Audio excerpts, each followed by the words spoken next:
All right, welcome into the program. I'm Joel Klatt. This is Breaking the Huddle. The show is brought to you by Dr. Pepper. It is the one fans deserve. Lots to get into today. My new top 10 as I see them outside of what the preseason rankings said. What have I seen in the first 2 weeks? How would I rank them after those 2 weeks? That's coming straight up. I'm going to have a conversation with Brent Venables, the head coach for the Oklahoma Sooners, as well as a deep dive into what went wrong for Texas A&M, in particular on that offensive side. Last week in their loss to App State, by the way, great win, Nears. Way to go. Wild week in college football, by the way.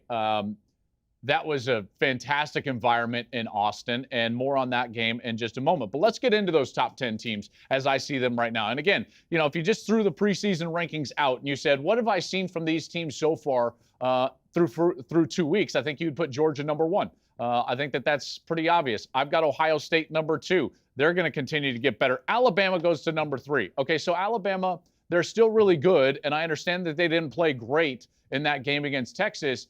But remember, when their best was needed, Bryce Young showed up and basically put a cape on his back. Bryce Young was 15 of 19 for 136 yards in the fourth quarter. So when they needed his best, man, he was there. There's some concerns, yes, for Bama, namely that offensive line. They were unable to run the football. They had the 81-yard touchdown run, and outside of that, the running backs didn't really do anything. Outside of that 81-yard touchdown run from McClellan, their backs actually averaged about 2.6 yards per carry. So they've got to get better running the football, and then the wide receivers have got to develop. They were not getting open. They couldn't take the top off the defense. But you get the sense, like, folks, it's still Nick Saban. He adjusts and evolves as well as anybody. And so you would get the sense that this team is going to be just fine. It just didn't look great. The bottom line for them, they got the win, 1 point in Austin. Bryce Young was brilliant. As we move on in that top 10, at number 4, I've got Michigan. J.J. McCarthy now going to be the starting quarterback, kind of moving forward, at least this week against UConn. At number 5, we come in with USC. Folks, if you're being honest with yourself, USC lands at number 5, and here's why. Lincoln Riley has been putting this blueprint in action for years. If you look at the numbers, USC is almost identical to even the playoff teams at Oklahoma.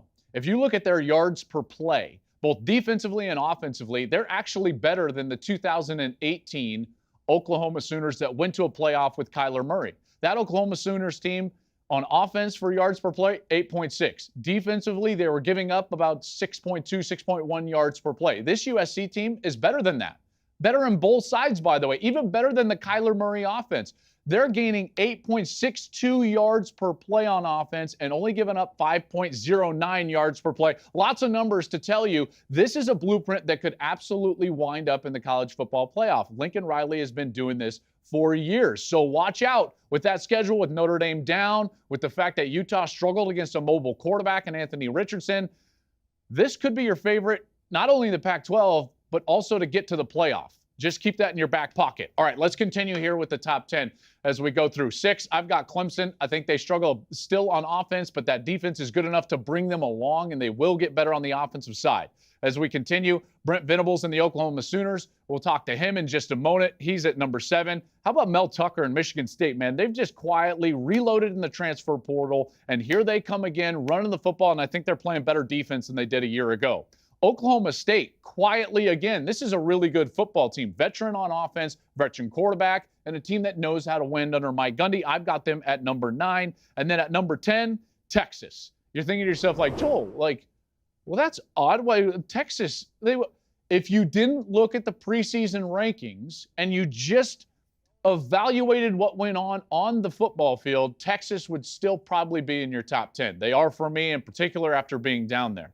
This team felt a lot different than they have over the last 10 years. And not just because they've got good players. Yes, they do. It's just their whole mentality and the fact that they're much more enamored with the chase rather than the capture. For 10 years, it's been about are they back? Are they at the destination? And they never focused on the chase. It was always the capture, never the chase. Now it's more about the chase. They're talented. They're much better.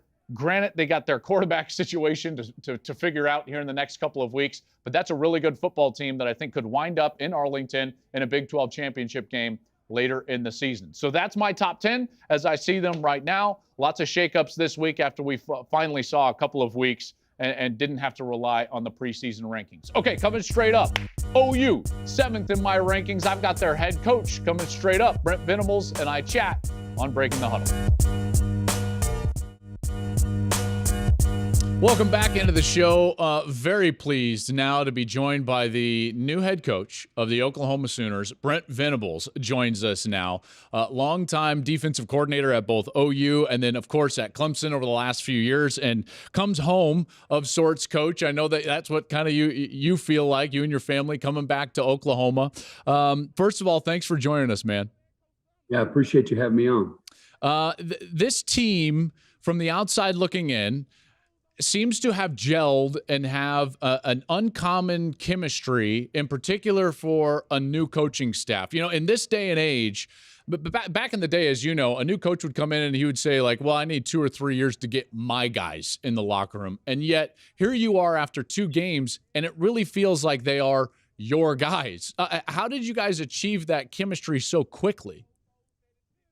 I think being very intentional just about developing relationships, genuine relationships from the very start before we got to any kind of strategy, before we handed out any playbooks. We spent, really our first few months trying to get to know them, their families on an intimate level, and they were receptive for that. So I think that's the foundation of what you see from a cohesion and a chemistry standpoint.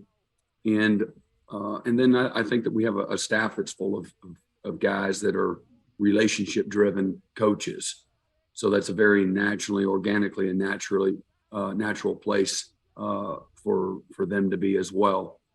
And then lastly, these guys have wanted the things that we're asking them to give. They've really been receptive to the structure and the discipline and the accountability that foundationally, to me, you got to have a long-term, sustainable program.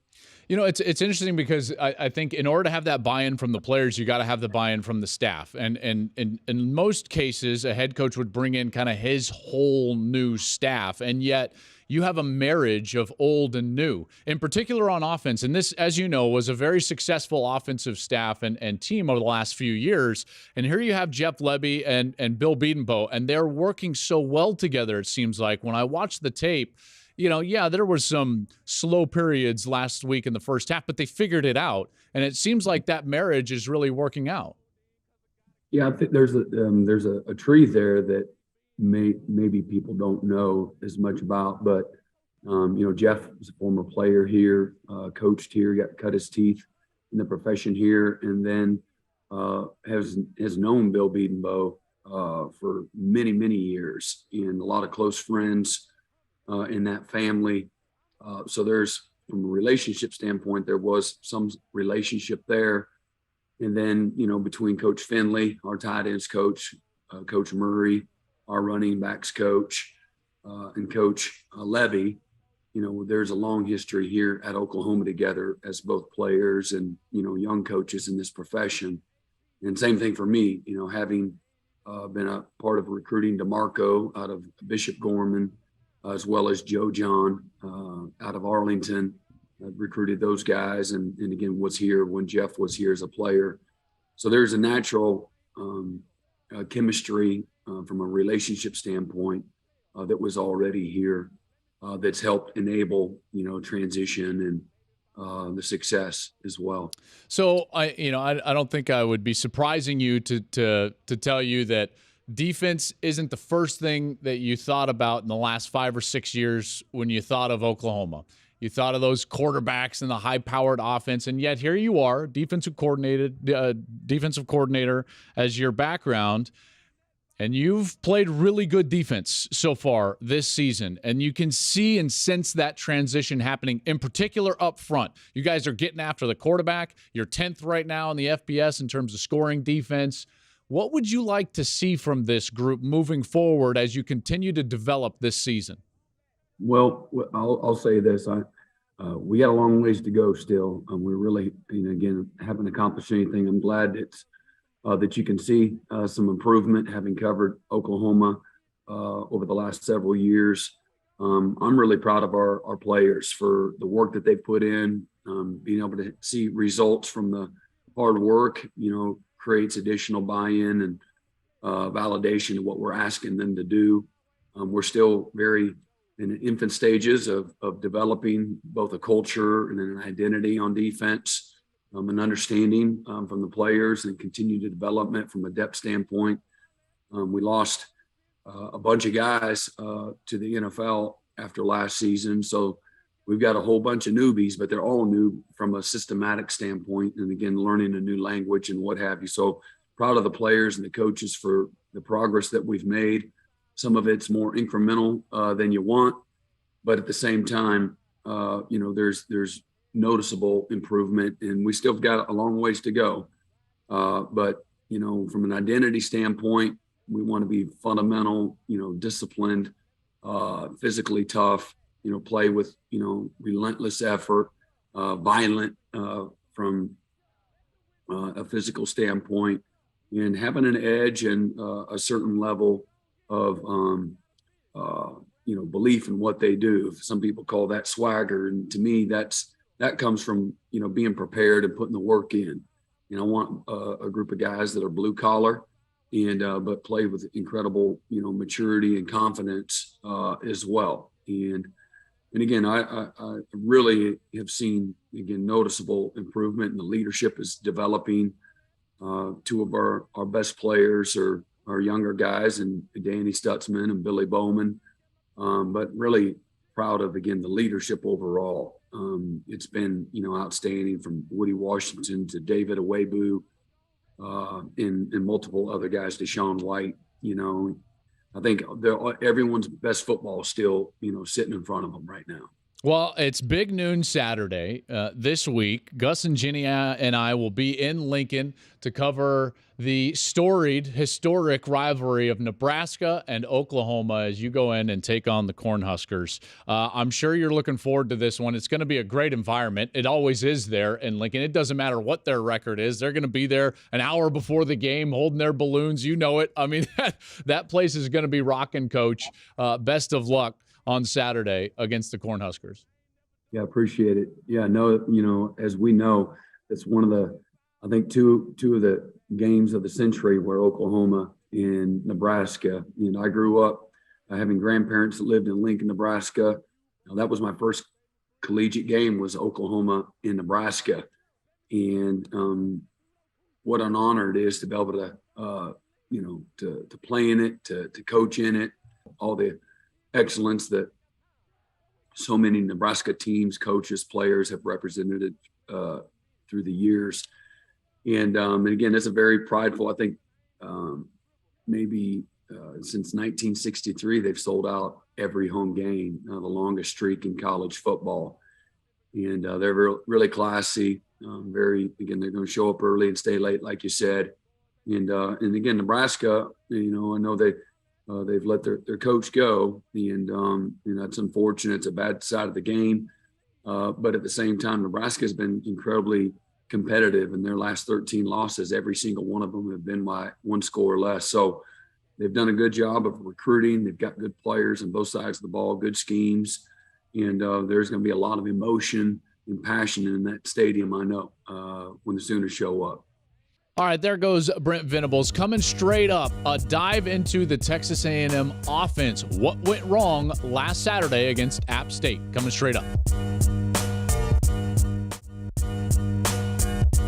All right, welcome back to Breaking the Huddle. Trouble down in Aggie land. Obviously, Texas A&M, that loss to App State, not great. Fan base, you know it. And by the way, that schedule's not getting any easier anytime soon. You got to play Miami this week. So what happened to Texas A&M? Specifically offensively. Remember, this is an App State team. It's not like they were a defensive juggernaut. The week before, they gave up 63 points and 567 yards to North Carolina.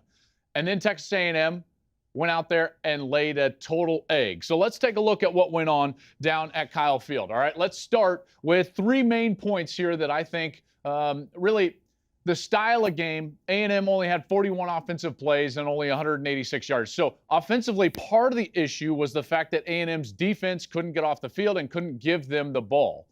App State had a great game plan. The style of game certainly went against the A&M offense. Hard to get in a rhythm from a quarterback perspective or even a play selection perspective. But I did think that the game plan and play selection was interesting at times. The one series that they did score an offensive touchdown, I thought that they did a nice job running the football. And then there were times during the game that on first and second down, they would do a nice job running the football, but then they would abandon it. Let me show you exactly what I mean here. This is a 3rd and 1 in this ball game. Now, App State's going to blitz. Okay, so Haynes King, he's going to come up and he's going to check the play. He sees one-on-one on the outside. The problem is that he's trying to throw a bubble screen to the slot receiver, and that slot receiver then has to catch it and make a move and get away from the defender. Now, Jimbo Fisher is going to be yelling at the other wide receiver, why didn't you block the other guy? But that still would have left a corner that you have to beat in a one-on-one situation running that football. If anything, if you're going to check, fine. Don't run the ball into that blitz, but throw a slant to the top of the screen.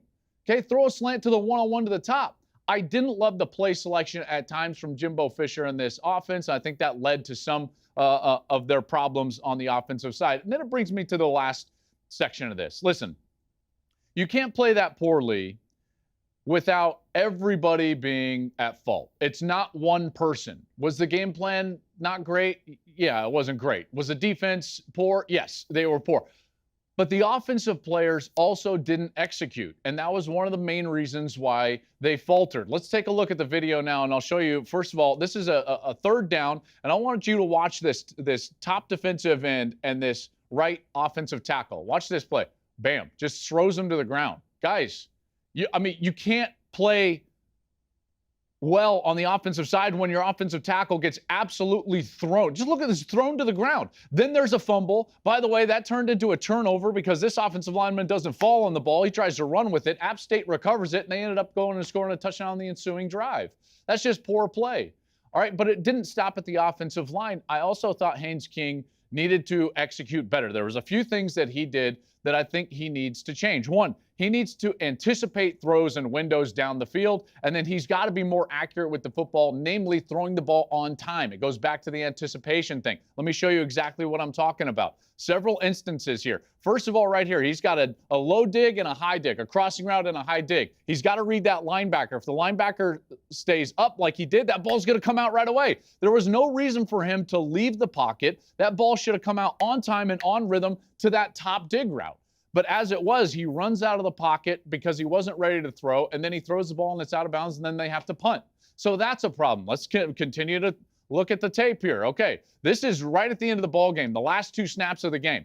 All right, he's got this post route. It's wide open, but watch how long he takes in the delivery. 1, 2, 3. Now a long step, long throw, bam, behind the wide receiver. That wide receiver is wide open, running right down the middle of the field. That ball's got to be on the front of his frame, easily for a first down, probably running towards the end zone. But the ball is thrown late. He wasn't anticipating, and it was an inaccurate throw. Let's take a look at the last play of the game, offensively for A&M. They get man-to-man. He's got the crossing route wide open. I mean, there's nobody in front of him, and he runs around in the pocket, then throws back across his body. It's behind the wide receiver, and he can't run after the catch. Yards after the catch is a combination of timing and ball placement.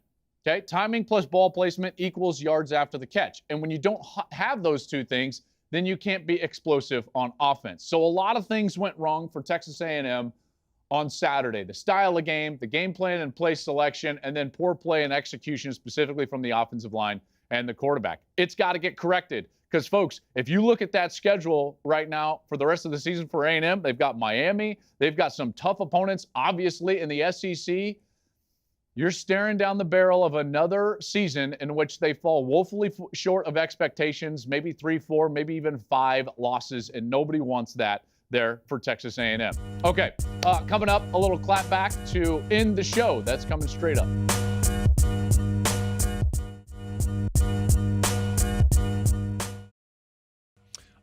All right, time for a little Klattback. Joel Klatt versus Twitter guy. This year, we just decided to throw these up with me not knowing exactly what's going to come up. So here we go. I'm going to see him for the first time that you do. DeAndre Evans says, at Joel Klatt, so you reward Texas for losing, but don't give Arkansas any respect? Give me a break. Well, how do you know I'm not giving Arkansas respect? Maybe they're 11, maybe they're 12, maybe they're 13. I think Arkansas is really good. In fact, I think Arkansas is one of those teams that could beat Texas A&M in a couple of weeks. And if they're able to do that, watch out for Arkansas. Now, do I think that Arkansas is going to win their division? No, but I think Coach Pittman's doing a heck of a job. I really love Arkansas. What makes you think I'm not giving Arkansas any respect? The fact is, Texas went toe-to-toe with Alabama, and they really should have beat that team, and that team is as good as any in college football. So I'm giving Texas the respect that they deserve for what they did on the field. Got it, DeAndre? Thanks, Broseph.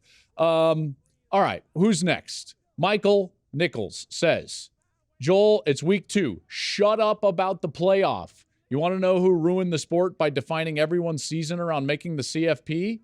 Look in the mirror. No, Michael. That's where you're wrong. The playoff made everybody define their success rate and season based on the playoff. Everything is about the playoff. You can't go to a Rose Bowl and make it successful anymore. Ask Ohio State a year ago. They won the Rose Bowl. Guess what? Year was a failure. So no. Everything is about the playoff, which is why expansion is so necessary. So, Michael, you know what? You shut up.